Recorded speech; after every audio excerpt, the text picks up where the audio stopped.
The Murdaugh name had long been synonymous with power in South Carolina.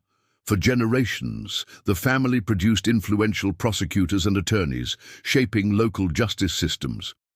But on June 7, 2021, that legacy shattered. Maggie Murdaugh, 52, and her 22-year-old son, Paul, were found shot to death near their hunting lodge. The scene was staged to mimic a robbery, but investigators quickly noted inconsistencies. No valuables were taken, and the victims' wounds suggested execution-style killings. Detectives initially focused on Paul's controversial past. Months earlier, he'd been accused of negligence in a fatal boat crash that killed a 19-year-old woman. The family's wealth and connections had shielded him from accountability, fueling public outrage. Yet as evidence mounted, attention shifted to Alex Murdaugh. He reported the deaths, claiming he'd discovered the bodies after returning from a rehab stint.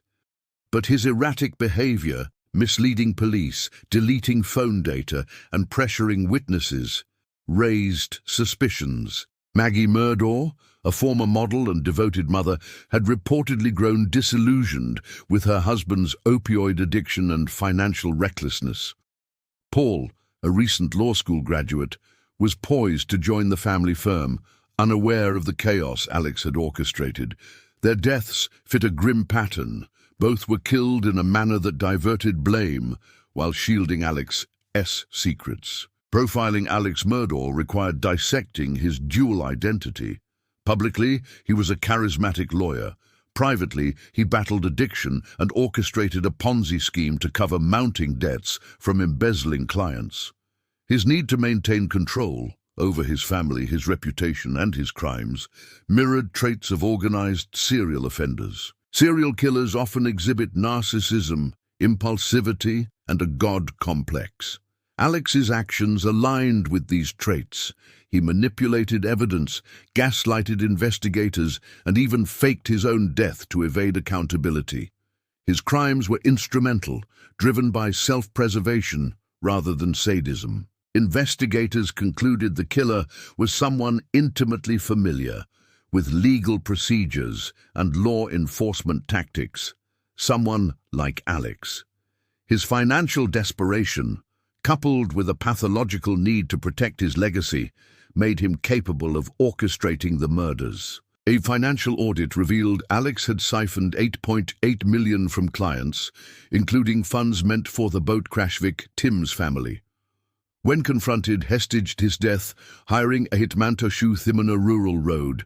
The plan backfired when the assailant, a former client, was traced through a $500,000 life insurance policy Alex had taken out days earlier. Phone records placed Alex near the crime scene. Ballistics linked the murder weapon to his family's property. Witnesses described his calm demeanor hours after the killings, contradicting his claims of shock. Alex was arrested in October 2021. In custody, he confessed to orchestrating the murders, but denied pulling the trigger. Forensic evidence, however, pointed to his direct involvement. In 2023, Alex was convicted of double homicide and fraud. The trial exposed his exploitation of the legal system, with victims testifying about his manipulation. The case eroded public trust in legal institutions and highlighted the dangers of unchecked privilege.